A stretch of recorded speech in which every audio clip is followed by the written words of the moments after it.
Alright, so this is a remake of an old video of mine, but that video was absolute garbage. So I'm remaking it.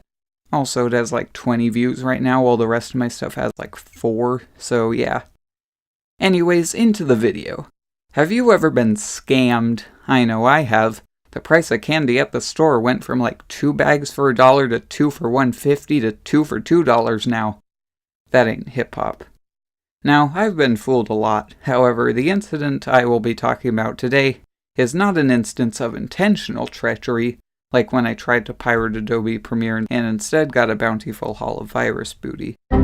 No, today I talk about my own stupidity, and how I got my dad to spend like $100 on something that never would have worked.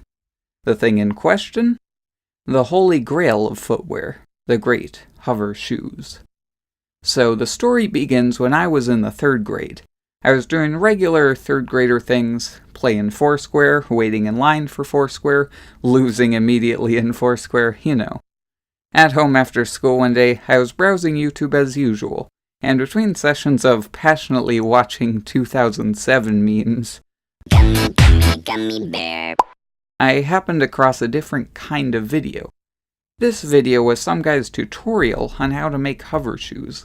I had never heard tell of this technology before, and I found it very intriguing.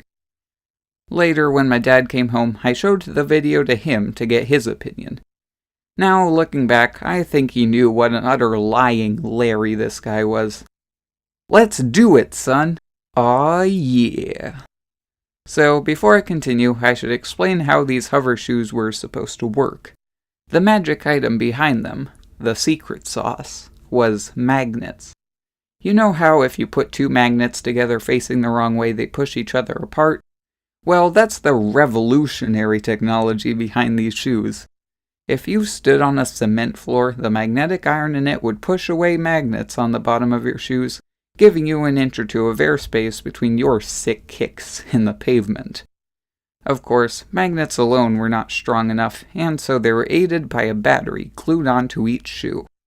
If I've learned anything from Miss Frizzle, it's that magnets and electricity have a strong relationship with one another, so this fibbing Fred's plan made just enough sense to me for my 3rd grade mind to believe it. Now, with my dad's assistance, I was going to fly. And so we began working.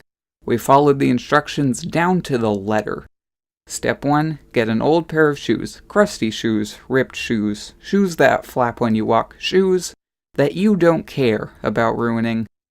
Then glue a magnet to the bottom. We had way more trouble finding a magnet than we should have. There were a lot of attractive offers that pulled us in at first, but then went south later. Finally, we found something that connected. Lastly, we needed some electrical parts, mainly a 9-volt battery for each shoe. Put it all together, and you've got your hover shoes. So, about 2 weeks after starting, my dad and I had finished. We had created the hover shoes. Now it was time to test them. I was so hyped up for this. You see, with such powerful technology at use in school, I would rise up the social ladder. I would be cool as heck with these sick kicks. Maybe even cooler than the kids with Heelys. And just maybe, I wouldn't lose at Foursquare as much. So, understandably, I was heckin' pumped. Me and my dad went into the garage to test out the shoes on concrete, and I couldn't sit still. It was hard for me to even put on the shoes. But at long last, I was ready. Weeks of waiting for this moment, and my plans were finally coming to fruition. My hopes and dreams coalesced into a single tear, and it rolled down my cheek. This is it, I thought, as I turned on the shoes. This is the moment my dreams come true. I waited for the moment when I'd rise into the air. But sadly, it never came. The shoes were a scam! I couldn't believe it. In fact, I refused to believe it. I said maybe we built them wrong or something. But my dad took me inside and said that we should look over the video again. This time, he scrolled down to the comment section to see what other people had to say. And boy, were they mad. People in the comments were screaming about how much they hated this guy for leading them on like this. 0 out of 10 did not work at all. "Don't do this, he's lying," and similar comments. Now I was mad. My dreams had just been crushed by this deceiving Dan. I wouldn't be cool. The kids with Heelys would still rule the roost, and I would continue to lose at Foursquare.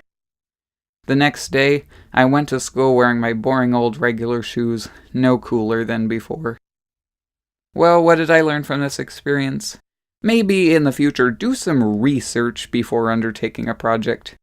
Make sure that the person is actually telling the truth, and isn't a misleading Minerva, Shifty Steve, duplicitous Dana, or any other person whose name is alliterative to a synonym of lying.